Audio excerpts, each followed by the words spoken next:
Right. Yep. And now, I mean, we're looking ahead, and we've got 9 league matchups throughout the valley, and there's some that are really, really, really intriguing now. Um, we'll work our way east to west. Mhm. Um, out east, Monroe is going to look to kind of rebound when they go to Poly, and we know Poly's not going to be a pushover. They're gonna battle. They showed it when they beat Chavez last week. Um, and then Arleta, coming off of this big win, is going to host Verdugo, who is hoping they've turned the corner after last week because wins they they heal a lot, and you've got two teams coming off a win, and they might have both found their Okay, so identity. what I'll say that I'm looking for this week in the East Valley. Okay, obviously everything starts with NoHo and Grant, right? Winner of that firmly in the driver's seat to win this league. They got to do more to lose it than they have to win it at that point. NoHo wins, they're 3-0 in the league. They're off and running. But based on what we just saw in that Monroe game, our leader might still have something to say about what goes on in this league. The Kings are not so easily going to abdicate the throne from what we just saw them do to Monroe this week. You go on the road and you hold a team to 3 points after what we've seen them do, where they've been building up on the defensive side of the ball. They still got to find some offense. They're gonna win the league. They got to find a way to score the ball a little bit more. But they're still here. That a result like that tells everybody else, hold on, player. Like before y'all think y'all just gonna take this from us, we still gonna come and it still goes through us. Whoever wins this league got to go through us. And Verdugo, they got on the board, right? They beat Van Nuys. They got to keep it going. Can Jackson keep it going? Can they keep the kids moving in as a unit in the right direction? Because, like I said, this league is still wide open. They find themselves right now. They're 0-1 in the league, but they go beat our leader. Now you got a whole bunch of teams right there in the middle with one loss and still in the mix. So we'll see what they can do. We'll see if they can keep it going. And I mean, you brought it up. The one that I have circled in the East Valley is Grant North Hollywood. That is going to be kind of classic, just smash mouth in your face football. And don't sleep on either one pulling a trick that you haven't seen yet, because this is the one that they know they're going to walk out, and now people are going to be gunning for them. Kazrick Anderson I promise you, that kid is walking around and saying that this is his moment. Because let's call a spade a spade. Our leaders running back last year deserved to be the player of the year in the East Valley. Absolutely. He carried that program on his back quite literally the entire season. But Kazrick Anderson, if you remove him from the conversation of who were kids that popped, dynamic players last season, it was this guy. Because he affects the game in all phases. So if NoHo is as good as we think they are, number one for Grant is going to have his fingerprints all over this thing, similar to what he just did in this Chavez game, where he had a wildcat touchdown, he had a rushing touchdown, he had the game winner where he caught a quick slant, made some guys miss, and then off to the races. He's probably going to have to do a little bit in the kick return game in this game to try to get them a short field every now and again. He's going to have to bail his quarterback out probably at times and make a catch. If Grant wins this game, my prediction is Kazrick Anderson is going. We're going to be talking about him in that conversation for Players of the Week next week, because he's going to have to play big for them to go and beat North Hollywood. I can see it. I mean, I'll say there's a few names on that Grant team, and then we'll be talking about all of them if they come out on top. And looking in the Valley Mission, I'm hoping that Receipt is healthy and they're able to get their bodies back, so they can play a tough Silmar team. We've talked about it quite a few times. Coach Aaron Ward has a big rebuild on his hands. but the kids that are there have bought in 100%. And you just want them to be healthy, and you want them to be able to play the season, and you want him to be able to continue to build on what he's trying. It's rough, it's tough. Yeah. And then Panorama coming out with a big win against Silmar. They're going into Van Nuys. A game which they expect to kind of run over and just keep feeding the ball and do what they do. And then the big one in the Valley Mission, Kennedy is hosting San Fernando. And San Fernando is not happy. You lose 50-20, and there's gonna be someone who's gonna pay on the other end of this. And they're gonna want to make a statement against Kennedy. Because Kennedy was kind of the flagship team coming into the season. They had the big preview. And so everyone's kind of like, when are we playing Kennedy? When are we going to try to show them that this is not their league to run away with? And it's San Fernando's time. You think San Fernando is a good matchup against Kennedy? This is their chance to kind of show that they're more than what they did against Canoga. And for a team that is looking to make a statement, this is the week to do it. Well, so I don't know. I've seen San Fernando and Kennedy play now, and I don't know if I see that being much of a fair fight. Like I don't know. I don't know if San Fernando can take it away from them, because they struggled against Elko. So here's here's the 2 cents I'm going to put in. Yes, to me, Kennedy is they're the guys. They're the guys to beat. Canoga has shown you in the last couple of weeks they're kind of scary, but that next contingent with Silmar, Panorama, and San Fernando, because we can't sleep on Panorama either. I mean, they're 5-1, and we've seen them. Are they going to overwhelm you? No, but similar to what we've kind of thought about Monroe at the beginning part of the year, they don't beat themselves either. Like they don't. The thing that probably is upsetting them the most about what they've kind of experienced so far this year is in that game against Canoga Park, they had some uncharacteristic mistakes from how they've played in the early part of the year. The difference between that game when they played Canoga is Canoga finished drives and Panorama made a couple of silly fumbles. One was like on a quarterback exchange that kind of put them in a position to lose that game. Like they lost that game more than Canoga won that game, to me, in my opinion.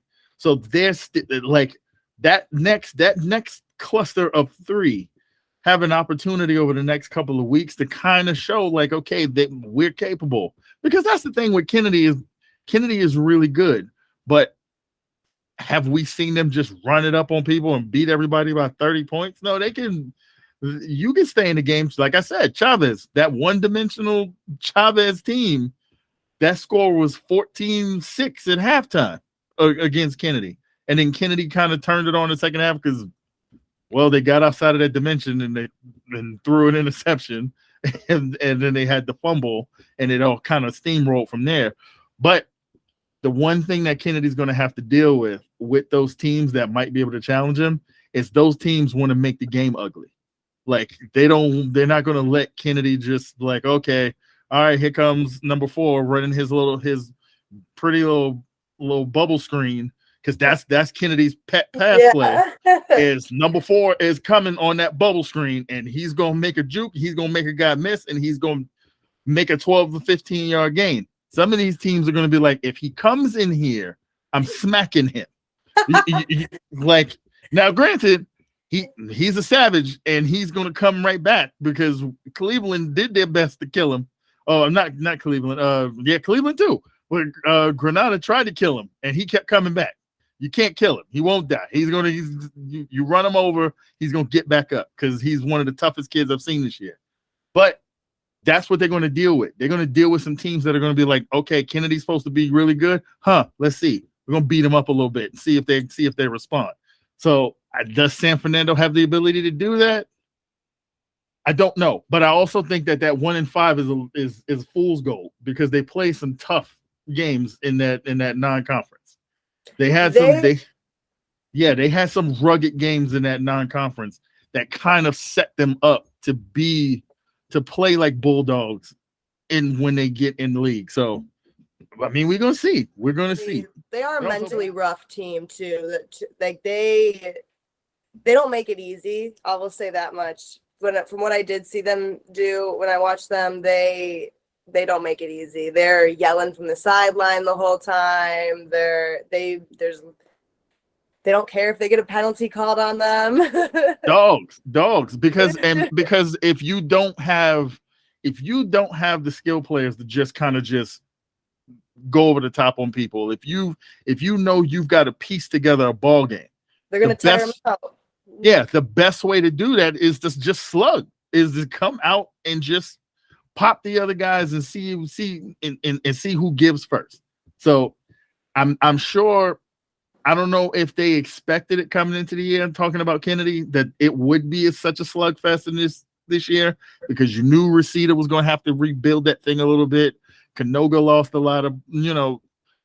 lot of pieces, and they kind of had to kind of retool it a little bit. But it's looking like the Valley Mission is just every week is just going to be fights and dog fights and scratching and clawing. And some of these teams are going to have the ability to drag Kennedy into that. And San Fernando might be one of them. We know Canoga is going to do it because Corey Rule is probably right now on his bye week saying, wait till I get a chance to play against this team. I'm going to show them that I'm the guy in this league. So it's going to be fun. It's exciting. And that's where I am just, I guess, on pins and needles looking ahead. The West Valley League is finally rolling into league play. They're typically the last one to do it. Yeah, because they have less teams, so they start their slate a little later. And they always pack that non-conference. Mm-hmm. And so there is no off week in the West Valley, none. And it rolls right into it. Birmingham is hosting Taft, and this is Taft's kind of moment to say, well, they've put together a couple good weeks back to back after stumbling out of the gate. They got stunned in week 0, and now they've got back to back wins, and then going into Birmingham, and this is kind of the season where we've talked about this. The rest of the West Valley is looking at Birmingham and saying, you have to take it. No one's giving you the league. Yeah, and that's the funny thing. They got that win this week, so they look like they're ready to roll, right? They're getting healthy. They figured out who are their top targets, who the offensive game plan comes around, the defense is coming around. But from top to bottom, there's a challenge every week. Even if the teams themselves you might not think match up, there are players who are going to just try to wreck Birmingham's season. Starting with Taft. Taft is on a mission this year. We talked about their team without a home. Everything they do is going to be on the road. They don't even practice at their own school. They got to go somewhere. They got to go to the middle school to practice. This is a team you're really getting the sense they've rallied around each other. I'm in that area all the time. I see some of these kids in the neighborhood. They look like they're ready for a fight at any given time, anywhere, anytime. And they've had to be, because, like I said, they started out on Van Nuys the first 2 weeks, playing Grant and Van Nuys.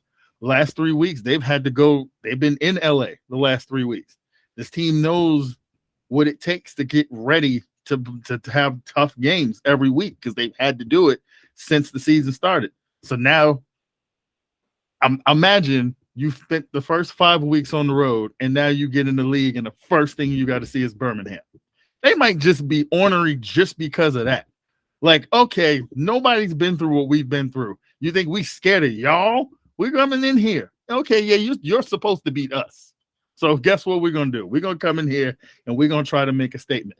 So, and that's what it's going to be all year for Birmingham, starting with this week, because they have kicked everybody's ass in the West Valley for a few years now.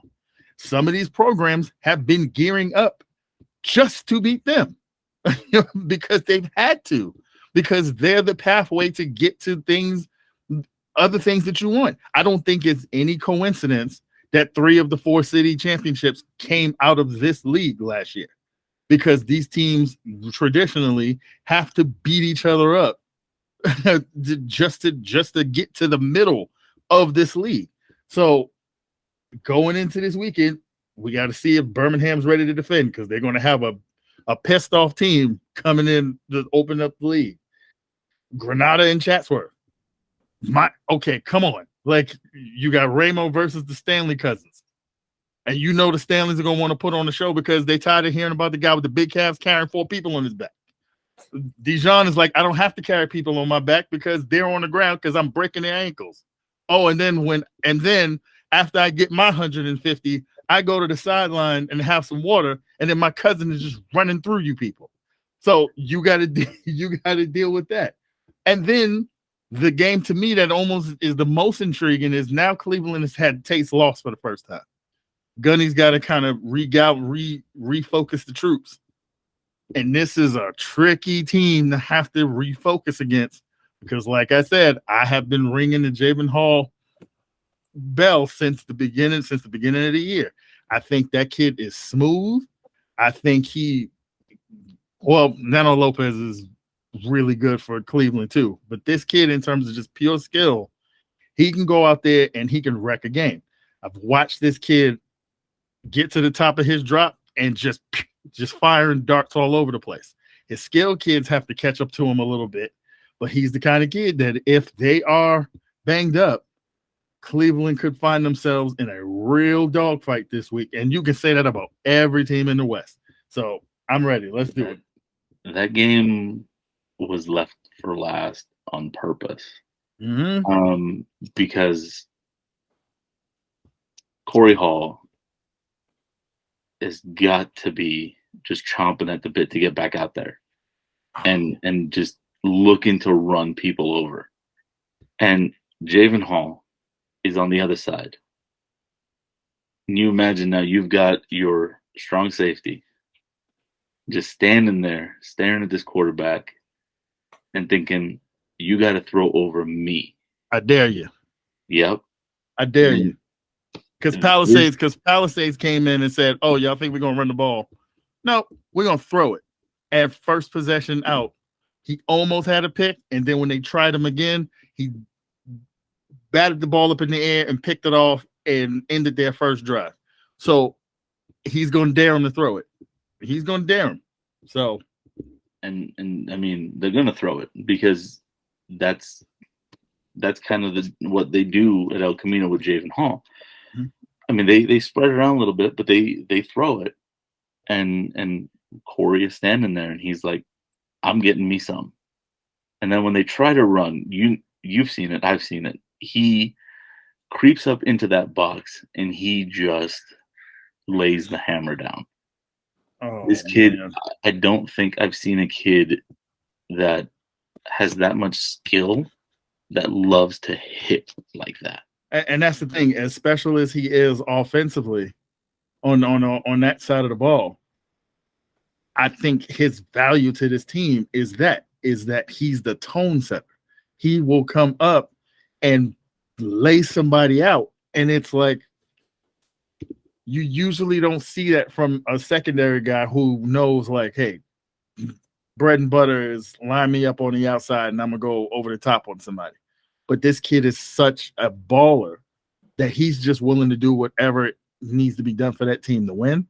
And a lot of times it's, if a running back gets to the second level, he better slide down, because it doesn't matter that I'm 6'2". My pad level's getting under yours and your ass is on the ground, and that's it. The play is over. Hopefully you get back up. So that's what makes him a special player. And you're going to see him, I'm predicting, you're going to see him make a play or two. And then it's going to be on Jabin Hall and that Elko offense. Can you match?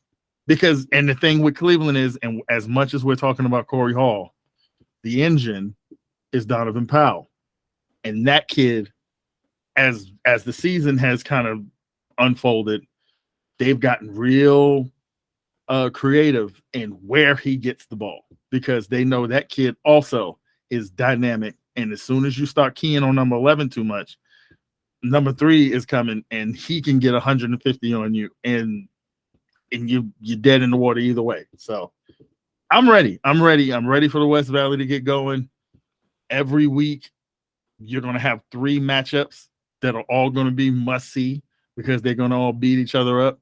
And it's going to be fun to see who, if anybody can emerge and take Birmingham down.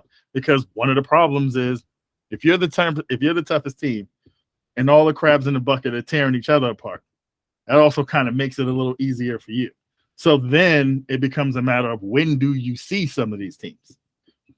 For Birmingham, they see Granada early, but they don't see Cleveland till the end, right?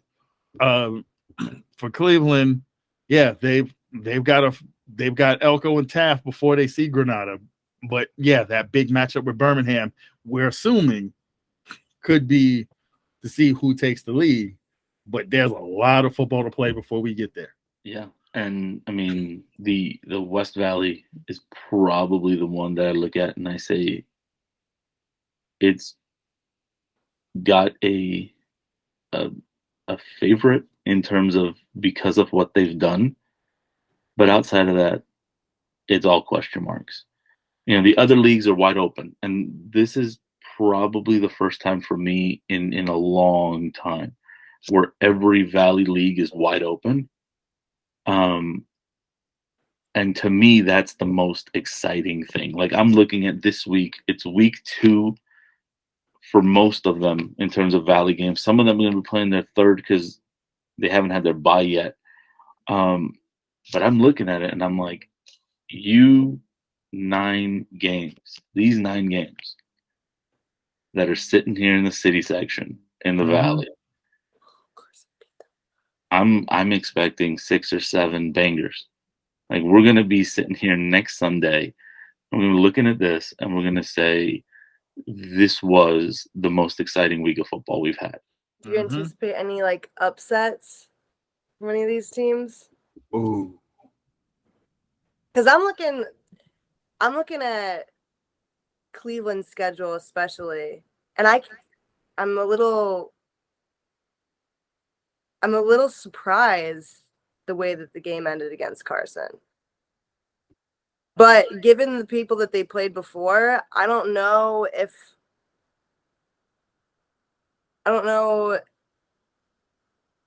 which of these games is going to come out not in their favor. Yeah, see, because that's the thing. Here's what I'm chalking up this game to. And obviously, I wasn't there. It's different when you kind of get to go and you get a feel for what happened. But I almost, just based on the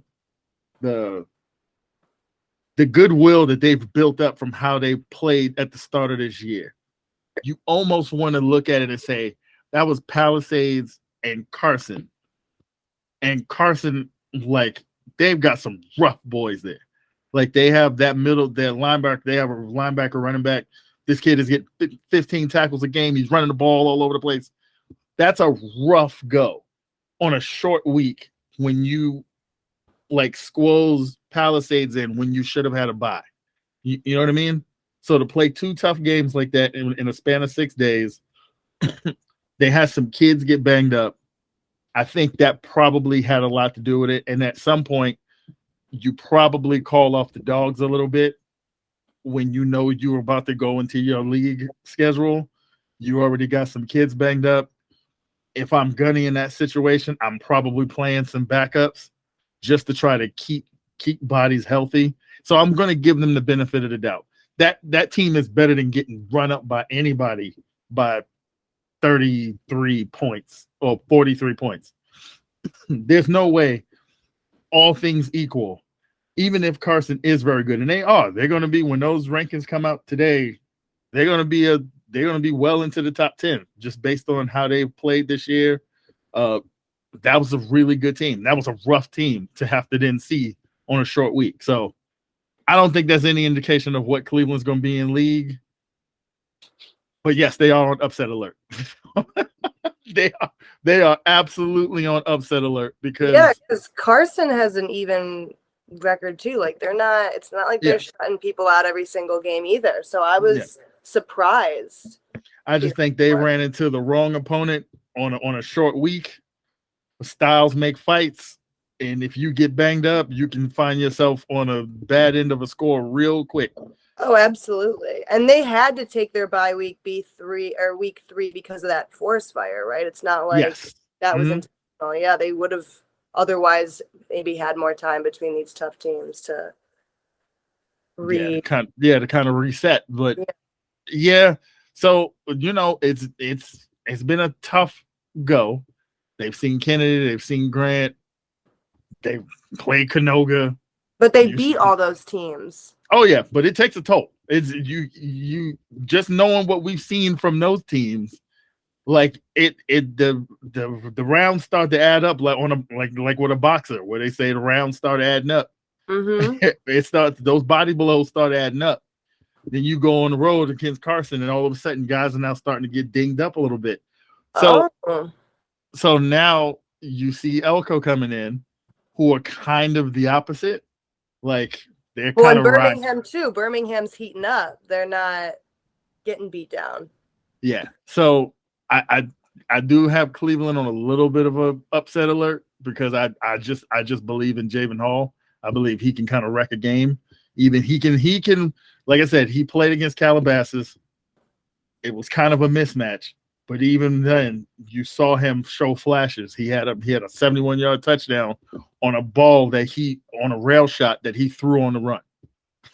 Like, that's not an easy throw to make when you're in a full rollout and you hit a guy and you drop it in the bucket. That kid is very skilled for a kid that's not a senior quarterback. He's just a junior. He's not at the peak of his powers yet. So we'll see. We'll see how it all shakes out. I still think Cleveland will win, but I wouldn't be surprised if Elko went in there and stole. I mean, honestly, I'm gonna bring the whole schedule down again. Yeah. Without naming the names, I can see, like I said, 6, 7, 8 of these games going either way. Either way. Yeah. Because we're in that part of the season now where it's league and people are going to be grinding and fighting and just it's going to be tooth and nail. Now, the El Camino Cleveland game might not be won in the trenches because the skill aspect of it and what they try to do is a little different. Yeah. But it's still going to be a dogfight. I don't see it being anything other than this game could be the first game in the Valley this year that we look at as potentially a shootout, where this game might fall on the arms of the two quarterbacks because Nano Lopez is nothing to sneeze at. I've seen that guy make some throws this year. Like, we talk a lot about Corey Hall catching the touchdowns.